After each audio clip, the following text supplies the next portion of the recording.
TWR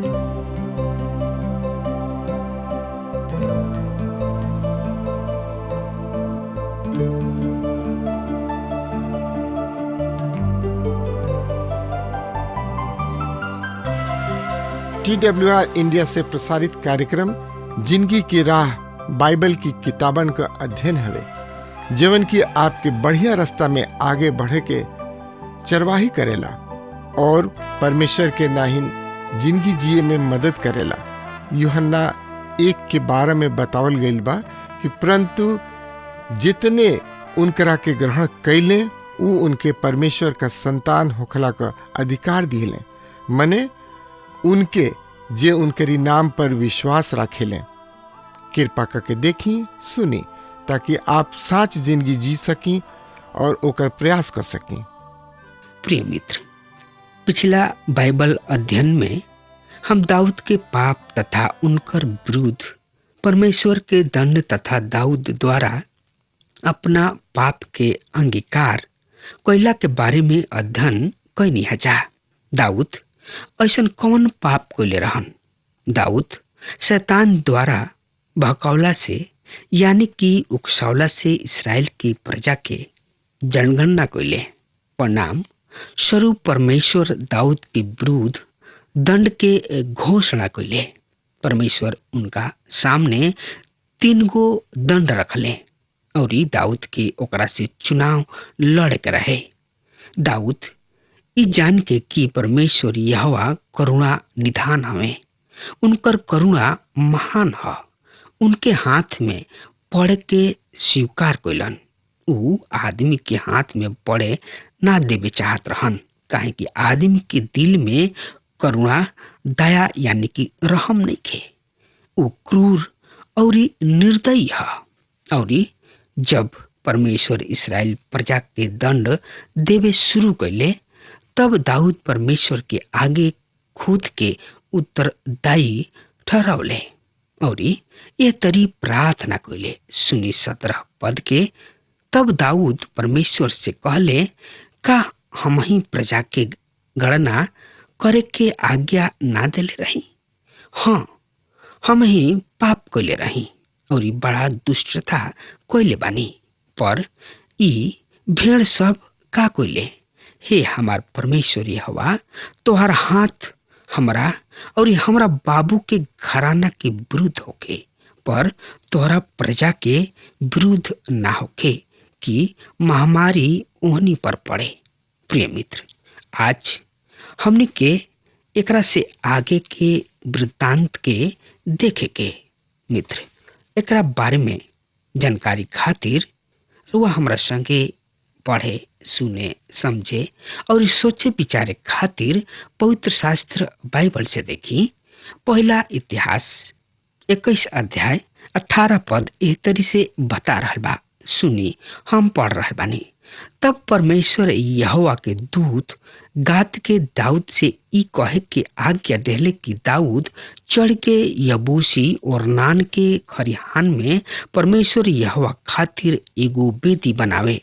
मित्र, जब दाऊद परमेश्वर के सामने अपना पाप के यानी कि अपना आप के स्वीकार कैलन और उ उनकर भारी कीमत चुकावे के तैयार हो गलन और उ कहले, हे हमार परमेश्वर, तोहर हाथ हमरा और हमरा बाबू के घराना के विरुद्ध हो जाए, पर प्रजा के विरुद्ध ना होके।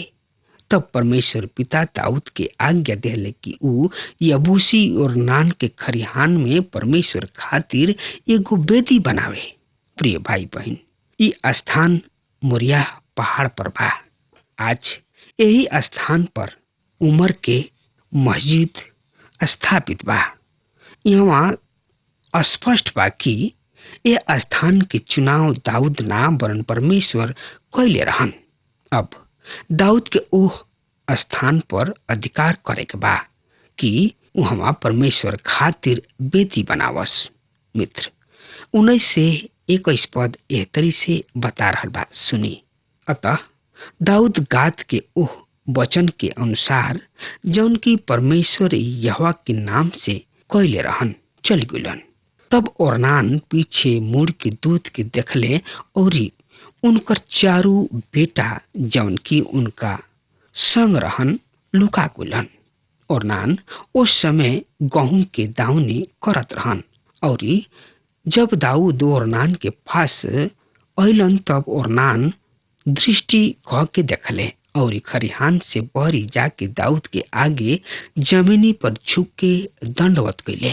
प्रिय मित्र, जैसे कि हम रउआ के बतावतानी, मोरिया के पहाड़ उ स्थान है जहाँ प्रभु के सेवक इब्राहिम अपना बेटा इसहाक के अर्पित कैलन।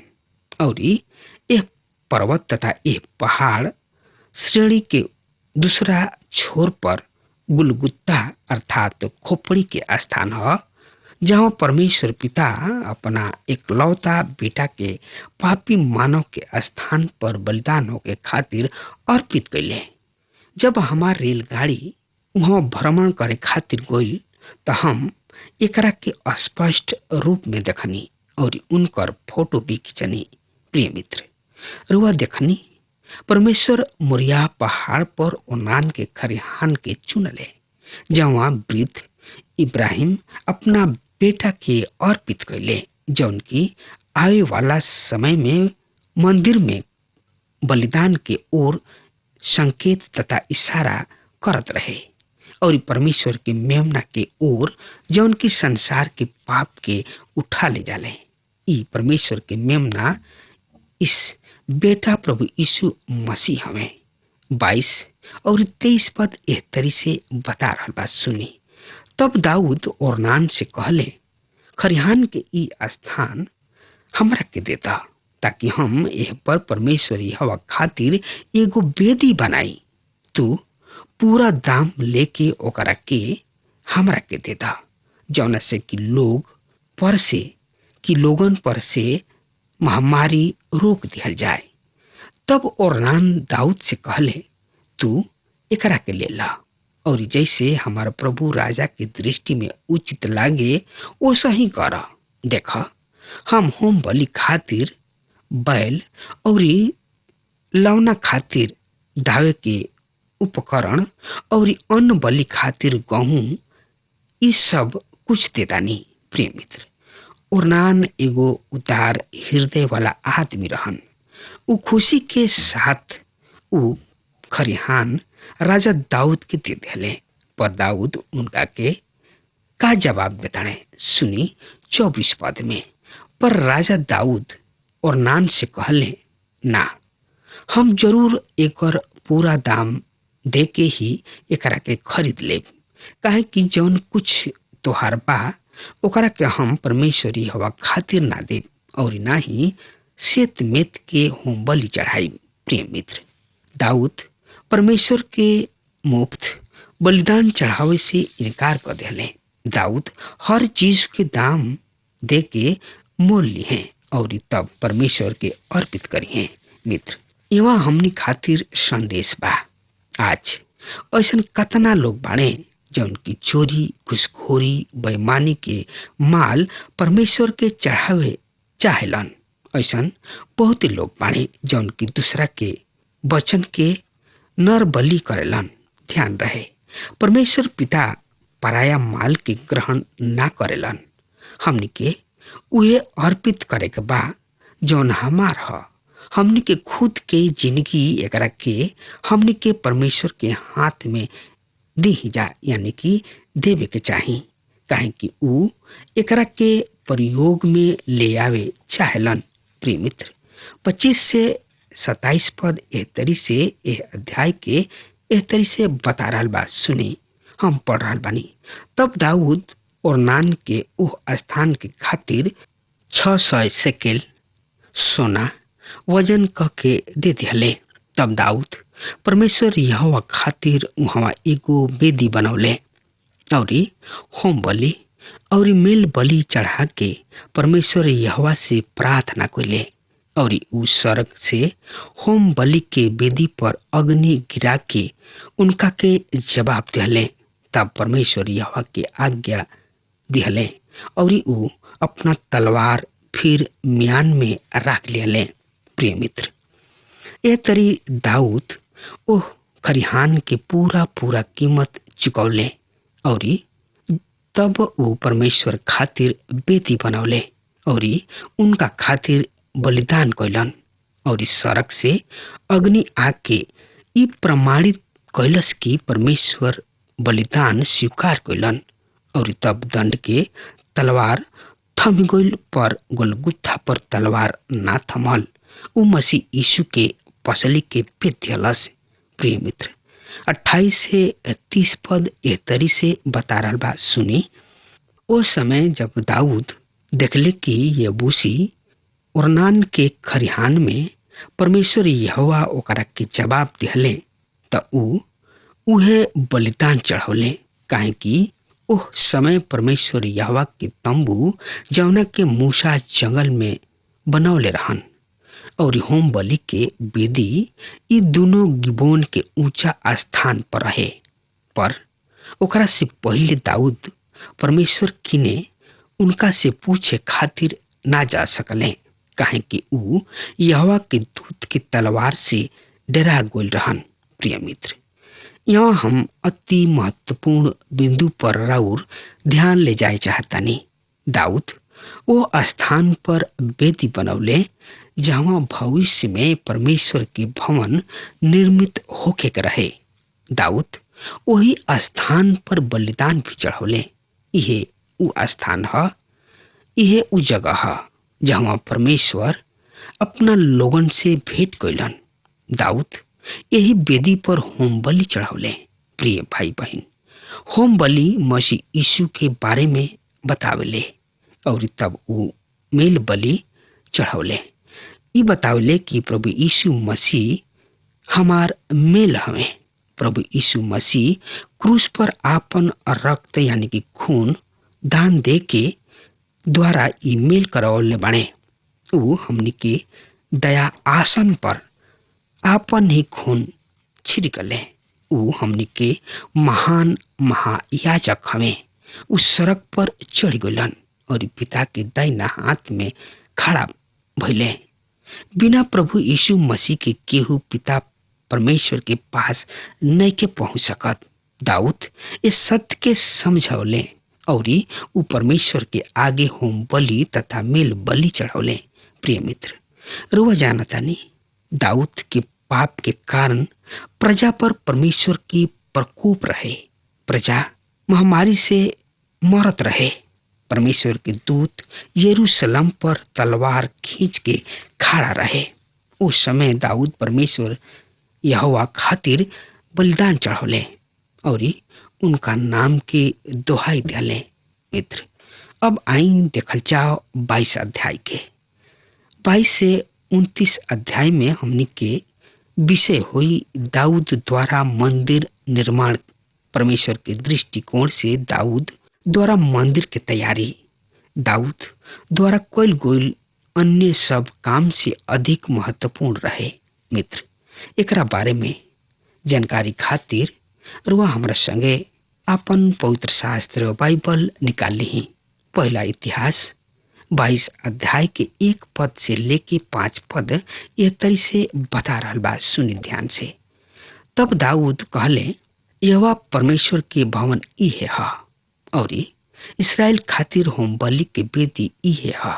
तब दाऊद इसराइल के देश में जौन परदेसी रहन उनका के इकट्ठा करे के आज्ञा दिले और परमेश्वर यहोवा के भवन के बनावे के खातिर उ संगत रासो के पत्थर गड़े खातिर ठहरावले और दाऊद फाटक सब के केवाड़ के किला और कब्जा के खातिर बहुते लोहा और वजन से बहरी बहुते कांसा और देवदार के अनगिनत लाठा तैयार कैलन, काहे कि सदोन और शोर के लोग बड़ा संख्या में देवदार के लकड़ी दाऊद के पास ले अले और दाऊद कहले, हमार बेटा सुलेमान अभी अल्प वयस्क और अनुभवहीन बाणे और जवन भवन परमेश्वर यहोवा खातिर बनावल जाइल अत्यंत भव्य और सब देशन में प्रसिद्ध और शोभायमान होई। ऐसे हम उनका खातिर तैयारी करब। अतः दाऊद अपना मृत्यु से पहले पर्याप्त तैयारी कैलन। प्रिय भाई बहन, दाऊद अपना बेटा सुलेमान के भली भांति जानत रहन। उ जानत रहन कि ओकरा अनुभव उतना नहीं खे, उ पूरा तरी से परिपक्व नहीं खन और परमेश्वर के मंदिर बहुते शानदार बनावल जाई। दूसरा शब्द में कहल जाए और परमेश्वर के मंदिर बहुते शानदार बनावे के रहे। ऐसे दाऊद खुद मंदिर निर्माण के खातिर हर तरीके तैयारी में जुटल बाड़े। मित्र, त एकरा बारे में जानकारी खातिर और सुने पढ़े समझे खातिर पहला इतिहास 22 अध्याय के 6 पद से लेके 10 पद एह तरी से बता रहा बा। सुनी। तब वो अपना बेटा सुलेमान के बुला के इसराइल के परमेश्वर यहोवा खातिर भवन बनावे के जिम्मेवारी तथा उत्तरदायित्व सौंपले। दाऊद अपना बेटा सुलेमान से कहले, हमार बेटा, हमारा बड़ा लालसा रहुए कि हम खुद अपना परमेश्वर यहोवा के नाम के एगो भवन बनाई, पर परमेश्वर यहोवा के वचन ये हमरा किन्ने पहुंचल, तू बहुते खून खराबा कुले बड़ा। देखो, तोरा से एगो बेटा पैदा होई जौन की शांति प्रिय होई और हम ओकरा के चारों ओर के सब दुश्मन सब से शांति देव, काहे कि ओकर नाम सुलेमान होई और हम ओकरा दिन में इसराइल के शांति और चैन देव। उहे हमार नाम के एगो भवन के निर्माण करी और उ हमार बेटा होई और हम ओकर बाबू होखब और हम इसराइल पर उनका राजगद्दी के सदा स्थिर करब। प्रिय मित्र, दाऊद अपना बेटा सुलेमान के परमेश्वर खातिर भवन बनावे के उत्तरदायित्व यानी कि जिम्मेवारी के सौंप दिहले। प्रिय मित्र, कारवा दाऊद के परमेश्वर की आज्ञाकारी कहे में कोनो संकोच करब। कारवा अपना जिंदगी में परमेश्वर के ऐसन आज्ञाकारी भक्त से भेंट कैले बानी। प्रिय मित्र, दाऊद के हार्दिक इच्छा रहुए कि उ परमेश्वर खातिर एगो भवन बनावस, पर परमेश्वर यहोवा उनका के भवन बनावे के अनुमति ना दिले और दाऊद अपना इच्छा के परमेश्वर के इच्छा के आगे अर्पित कर दिले।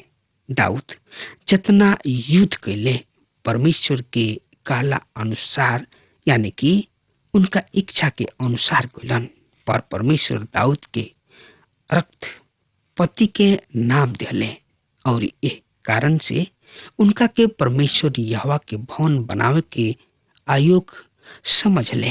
प्रिय भाई बहन, हमरा विश्वास बा कि परमेश्वर के भवन के निर्माण खून बहौला द्वारा ना वरन खून के बलिदान दिहला के द्वारा संभव बा। प्रभु यीशु अपन ही कीमती खून कोयला के द्वारा अपना कलीसिया की स्थापना कैलन और अब कोनो बलिदान के जरूरत नहीं है। इस तरीके निर्माण के जोक परमेश्वर पिता दाऊद के बेटा सुलेमान के ठहरौले और परमेश्वर उनका बारे में बतौले उ शांति प्रिय हुई।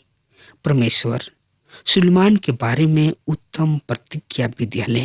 प्रिय मित्र, 9 पद के देखा तोहरा से एगो बेटा पैदा हुई जौन की शांति प्रिय हुई और हम उनका के चारों ओर के सब दुश्मन सब से शांति देव, काहे कि उनकर नाम सुलेमान हुई और हम उनका दिन में इसराइल के शांति चैन देव। परमेश्वर पिता कहले कि हम उनका दिन में इसराइल के शांति देव, पर वो शांति अस्थाई ना हुई। अस्थाई शांति कब हुई? जब परमेश्वर पुत्र राजाओं का राजा और ये प्रभु सबके प्रभु ये पृथ्वी पर अपन राज स्थापित करिए। प्रिय मित्र, अब एक साथ हमार समय खत्म हो रहा बा, तब तक खातिर रुआ हमरा के आज्ञा देही। परमेश्वर रुआ के और रुआ बाल बच्चा के बहुते बहुते आशीष देश। आमीन। हमके विश्वास बा कि ई कार्यक्रम आप सब खातिर फायदेमंद सिद्ध भइल हुई। हम चाहतनी कि आप सब अपन अपन आशीष हमरों से बांटी। अगर आप सबके लगे बाइबल से चाहे आपकी निजी जिंदगी से क्यों सवाल होके, चाहे क्यों समस्या खातिर प्रार्थना करावे चाहतनी, तो हमारी फोन नंबर पर जरूर संपर्क करें। परमेश्वर आप सबके बहुत आशीष प्रदान करें और आज का दिन आप खातिर सुखद बनावे।